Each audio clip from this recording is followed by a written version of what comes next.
আহারে রিমন মিয়া, শুনেও কষ্ট হয়। তোমার এমন বড় ক্ষতি কে করতে পারে? কিরে কালু, রিমন মিয়ার এত বড় ক্ষতি কে করলো? তার কোনো খবর কি পেলে?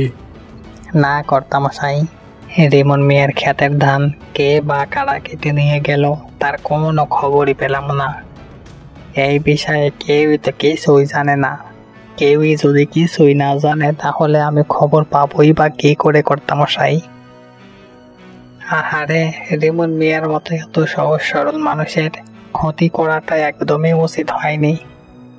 মোড়ল মশাই, এখন আমি কি করব? হ্যাঁ রিমন মিয়া, আসলে তোমার অনেক বড় ক্ষতি হয়ে গেছে। রিমন মিয়া, যদিও কথাটা বলতে চাচ্ছিলাম না, তারপরেও না বলে আর পারছে না। রিমন মিয়া, মানুষের বিপদ আপদে টাকা দিয়ে আমি সবাইকে সাহায্য করি, তার বিনিময়ে আমি ওই হালকা কিছু টাকা ইন্টারেস্ট নেই। এটা আমারও তো ব্যবসা, তাই না? রিমন মিয়া, তুমি তো এবছরের সকল ফসল বিক্রি করে আমার পাওনা টাকাগুলো পরিশোধ করে দিতে চেয়েছিলে। তা তোমার ফসল তো এবছর আর থাকলো না।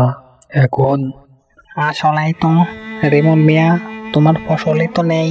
তুমি তো এখন আর চাইলেও পাওনা টাকা পরিশোধ করতে পারবে না। শর্ত মোতাবেকে এবছর টাকা পরিশোধ করতে না পারলে সমস্ত জমি কর্তামশাইয়ের নামে লিখে দেওয়ার কথা ছিল। কর্তামশাই, এখন থেকে এই সকল জমি আপনার। এ তুমি কি কথা বলছো কালু ভাই? মোড়ল মশাই, আমাকে আর কিছুদিন সময় দেন, আমি সব টাকা পরিশোধ করে দিব। না না রিমন মিয়া, আমি তোমাকে আর এক মুহূর্তেও সময় দিতে পারবো না।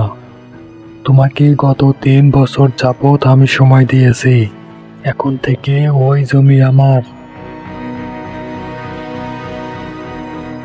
না মোড়ল মশাই, আমি থাকতে রিমন ভাইয়ের বাপ দাদার সম্পত্তি এভাবে হাতছাড়া হয়ে যাবে, এ তো আমি হতে দেব না।